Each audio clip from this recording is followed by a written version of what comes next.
இன்றைக்கு இந்தியாவிலேயே ஒரு சிறந்த ஆட்சியை நம்முடைய தலைவர் தளபதி அவர்கள் தந்து கொண்டிருக்கிறார்.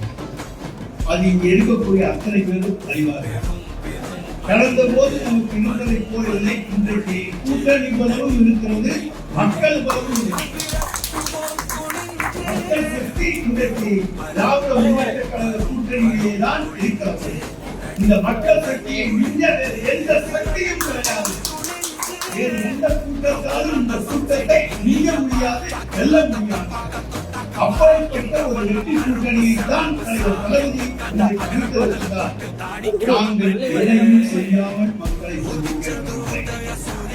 இதுவரை இந்தியாவிலேயே இல்லாத புதுமையான மக்கள் நல திட்டங்களை தந்துவிட்டுத்தான் மக்களை சந்திக்க ஏழைகளை பணக்காரர்களாக்க வேண்டும், மேட்டை பள்ளமாக்குவதை பள்ளத்தை மேலாக மாற்ற வேண்டும்.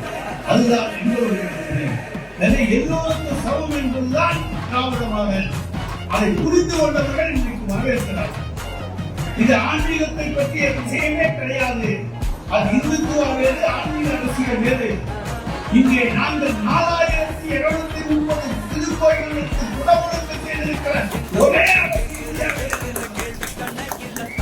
அடுத்து வருகிற ஆட்சியில் 5000 என்று அறிவித்து அவையும் காண்பிப்போம்.